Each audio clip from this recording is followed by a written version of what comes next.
మన ఆచారాలన్నీ అంత గొప్పవి, మన వేషధారణ అంత గొప్పది, మన భాషలన్నీ అంత గొప్పవి, మన సంప్రదాయాలన్నీ అంత గొప్పవి. జడ వేసుకోవాలి, ముడేసుకోవాలి, పెద్దాళ్ళు అయితే ముడేసుకోవాలి, చిన్నాళ్ళు అయితే రిబ్బన్ పెట్టుకోవాలి.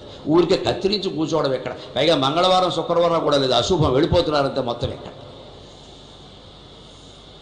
ఇవన్నీ అనాచారాలు ప్రవేశించే ఎక్కడ లక్ష్మీదేవి లేకుండా పోతుంది. దయచేసి ఆలోచించండి. ఇటువంటి అనాచారాలు ఇంట్లో ఉంటే లక్ష్మీదేవి ఉండదమ్మా, అనుమానం లేదు. ఇక్కడ ఆడవాళ్ళు ఉండే విధంగా ఆడవాళ్ళు ఉండాలి. తిరుపతికి 3 కత్తెరలే ఇవ్వాలి. ఆడవాళ్ళు పెడితే గుండు గీయించుకోవడం అశుభం అమ్మా, తప్పు చేయకూడదు. అలాగ పూర్వం ఎవరు చేయడం మేము చూడలేదు. ఇక్కడ మొక్కేసుకుంటారు, గీసేసుకుంటారు. ఇక్కడ చేయకూడదు. ఆడవాళ్ళు మొత్తం ఏదో అసలే చేయకూడదు. అలాగా 3 కత్తెరలు అంటే 3 కత్తెరలు ఇవ్వండి అంతే. అది కూడా అవసరమే లేదు స్త్రీలకు. అసలు ఇవ్వండి 3 కత్తెరలు ఇవ్వండి. గుండె ఎందుకండి? ఓవరాక్షన్ అంటారు దీన్ని. బాగా అవసరం లేదండి. స్త్రీ అలా చేయకూడదు. భర్త ఉన్న స్త్రీ ఎప్పుడు అలా చేయకూడదు. దానికి పెద్ద లాజిక్ చెప్పాలంటే ప్రయోగశాలలో అన్ని రుజువు అవ్వండి. కొన్ని యోగశాలలో రుజువు అవుతాయి, కొన్ని యాగశాలలో రుజువు అవుతాయి. సంప్రదాయమే లక్ష్మీదేవి. లక్ష్మీదేవి నిండైన ముత్తదో సర్వాభరణాలతో అష్టలక్ష్మీదేవిలా ఉంటేనే లక్ష్మీదేవి ఇంట్లో ఉంటుందమ్మా, అనుమానం లేదు అందులో. ఆవిడ అలా ఉండాలంటే లక్ష్మీదేవిలో ఉండమని చెప్పానా, లేకపోతే చితక్కొడతా అనకూడదు. అలా ఉండేలా ఈ పెద్ద మనిషి చూడాలి. అది ఈయన బాధ్యత. అంతేకాని దానికో బెత్తం పట్టుకుంటావా? చలకంటి కంట కన్నీరు ఉరికిన సిరి ఇంటెన ఉండనొల్లదు సొమ్ముతో అంటే కన్నీరు వలకుండా చూడాల్సిన బాధ్యత భర్త. దానికి ఏడిచావంటే చంపేస్తా. నువ్వు ఇంట్లో ఏడిస్తే లక్ష్మీదేవి ఉండదు. గరికిపోయేట వారు చెప్పారు. ఈయన చెప్పింది ఇది కాదు. ఇక్కడ ఏడిపించద్దని చెప్పాం.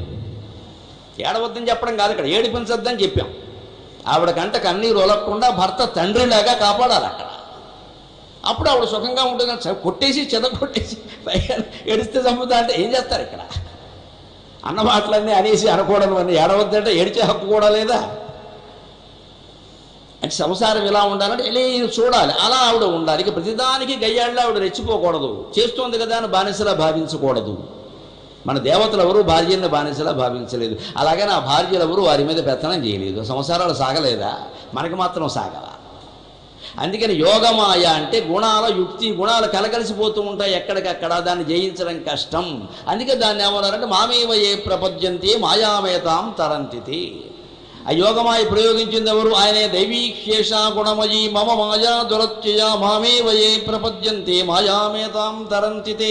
దైవీయమైన ఈ వాజని గుణాత్మక 3 గుణాలు కలిగిన మాయను నేనే ప్రయోగించా కాబట్టి నా పాదాలు ఆశ్రయిస్తే నేను కాపాడతా. అందుకే శ్రీ వెంకటేశ్వర స్వామి యొక్క విగ్రహం అభయం ఇవ్వదండి, వరద హస్తం కూడా ఉండదండి స్వామికి.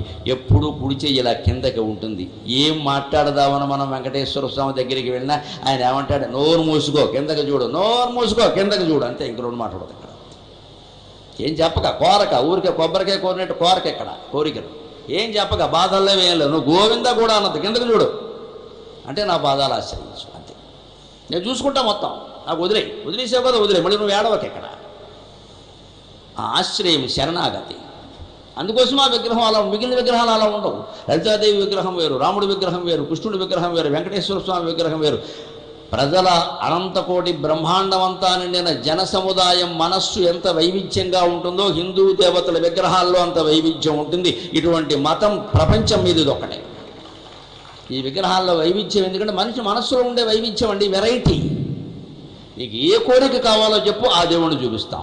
ఎలా ఉండాలో చెప్పు, ఆ దేవుణ్ణి చూపిస్తాం. ఈ దేవుడు నాకు నచ్చలేదంటే ఇంకో రూపం చూపిస్తాం. ఆ రూపాన్ని ప్రేమించి ఏ రూపమైనా పర్వాలేదు. ఇంత వైవిధ్యం ఎందుకంటే మనుషుల్లో వైవిధ్యం ఉంది, మనస్సులో వైవిధ్యం ఉంది. మరి దేవతల్లో వైవిధ్యం లేకపోతే అలాగా? అంతిమంగా గ్రహించవలసింది ఒకటే, ఏకమేవ అద్వితీయం బ్రహ్మ అనేక నానాస్తి కించన. ఒక్కటే పరబ్రహ్మ. ఇదంతా దాని విన్యాసం, ఇదంతా దాని విలాసం. అంటే చేరుకోవలసింది అదే ధామాన్ని. అందుకే అష్టమాధ్యాయంలో ఒక శ్లోకానికి అద్భుతమైన వ్యాఖ్య రాశారు భగవత్పాదులు. ఏమిటా శ్లోకం అంటే, అక్షరం అవ్యక్తో అక్షర ఇత్యుక్త తమాహు పరమాం గతిం. అవ్యక్తో అక్షర ఇత్యుక్త తమాహు పరమాం గతిం. యద్గత్వా ననివర్తంతే తద్ధామ పరమం మమా అంట. నా అసలు స్వరూపం ఏమిటంటే అవ్యక్త, అది వ్యక్తం కాదు. అక్షర, అది ఎప్పుడూ నశించదు. దాన్నే పరమస్థానం, పరమగతి అంట. అవ్యక్తో అక్షర ఇత్యుక్త తమాహు పరమాం గతి. యద్గత్వా ననివర్తంతే తద్ధామ పరమం మమ. కొన్ని పుస్తకాల్లో పాఠాంతరంగా ఎం ప్రాప్య ననివర్తంతే అని ఉంది. ఏదైనా పర్వాలేదు. ఎం ప్రాప్య ననివర్తంతే తద్ధామ పరమం మమ.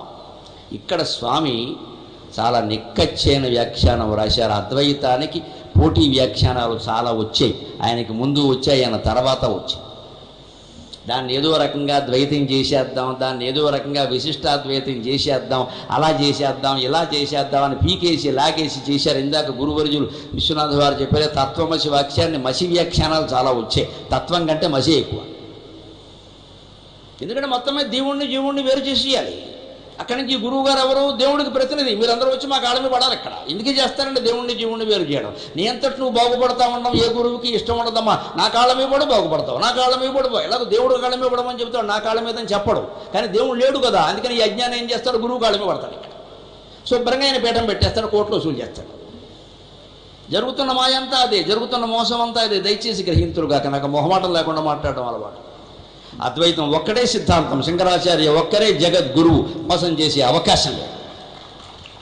మన ఆచారాలన్నీ అంత గొప్పవి, మన వేషధారణ అంత గొప్పది, మన భాషలన్నీ అంత గొప్పవి, మన సంప్రదాయాలన్నీ అంత గొప్పవి. జడ వేసుకోవాలి, ముడేసుకోవాలి. పెద్దాళ్ళు అయితే ముడేసుకోవాలి, చిన్నాళ్ళు అయితే రెబ్బను పెట్టుకోవాలి. ఊరికే కత్తిరించి కూర్చోవడం ఎక్కడ? పైగా మంగళవారం శుక్రవారం కూడా లేదు, అశుభం. వెళ్ళిపోతున్నారంతే మొత్తం. ఎక్కడ ఇవన్నీ అనాచారాలు ప్రవేశించే. ఎక్కడ లక్ష్మీదేవి లేకుండా పోతుంది. దయచేసి ఆలోచించండి. ఇటువంటి అనాచారాలు ఇంట్లో ఉంటే లక్ష్మీదేవి ఉండదమ్మా, అనుమానం లేదు. ఇక్కడ ఆడవాళ్ళు ఉండే విధంగా ఆడవాళ్ళు ఉండాలి. తిరుపతికి 3 కత్తెరలే ఇవ్వాలి. ఆడవాళ్ళు పెడితే గుండు గీయించుకోవడం అశుభం అమ్మా, తప్పు చేయకూడదు. అలాగ పూర్వం ఎవరు చేయడం మేము చూడలేదు. ఇక్కడ మొక్కేసుకుంటారు, గీసేసుకుంటారు. ఇక్కడ చేయకూడదు. ఆడవాళ్ళు మొత్తం ఏదో అసలే చేయకూడదు. అలాగా 3 కత్తెరలు అంటే 3 కత్తెరలు ఇవ్వండి అంతే. అది కూడా అవసరమేం లేదు స్త్రీలకు. అసలు ఇవ్వండి 3 కత్తెరలు ఇవ్వండి. గుండె ఎందుకండి? ఓవర్ యాక్షన్ అంటారు దీని. బాగా అవసరం లేదండి. స్త్రీ అలా చేయకూడదు. భర్త ఉన్న స్త్రీ ఎప్పుడు అలా చేయకూడదు. దానికి పెద్ద లాజిక్ చెప్పాలంటే ప్రయోగశాలలో అన్ని రుజువు అవ్వండి. కొన్ని యోగశాలలో రుజువు అవుతాయి, కొన్ని యాగశాలలో రుజువు అవుతాయి. సంప్రదాయమే లక్ష్మీదేవి. నిండైన ముత్తదో సర్వాభరణాలతో అష్టలక్ష్మీదేవిలా ఉంటేనే లక్ష్మీదేవి ఇంట్లో ఉంటుందమ్మా, అనుమానం లేదు అందులో. ఆవిడ అలా ఉండాలంటే లక్ష్మీదేవిలో ఉండమని చెప్పానా, లేకపోతే చితక్కొడతా అనకూడదు. అలా ఉండేలా ఈ పెద్ద మనిషి చూడాలి. అది ఈయన బాధ్యత. అంతేకాని దానికో బెత్తం పట్టుకుంటావా? చలకంటి కంట కన్నీరు ఉరికిన సిరి ఇంటెను ఉండనొల్లదు సొమ్ముతో అంటే కన్నీరు వలకుండా చూడాల్సిన బాధ్యత భర్తది. అందుకే ఏడిచావంటే చంపేస్తా. నువ్వు ఇంట్లో ఏడిస్తే లక్ష్మీదేవి ఉండదు. గరిగిపోయేట వారు చెప్పారు. ఈయన చెప్పింది ఇది కాదు. ఇక్కడ ఏడిపించద్దని చెప్పాం. ఏడవద్దని చెప్పడం కాదు, ఇక్కడ ఏడిపించద్దని చెప్పాం. ఆవిడ కంట కన్నీరు వలకుండా భర్త తండ్రిలాగా కాపాడాలి అక్కడ. అప్పుడు ఆవిడ సుఖంగా ఉంటుంది. కొట్టేసి చెదకొట్టేసి పైగా ఏడిస్తే చంపుతా అంటే ఏం చేస్తారు? ఇక్కడ అన్న మాటలన్నీ అనేసి అనకూడదు అని ఏడవద్దంటే ఏడిచే హక్కు కూడా లేదా?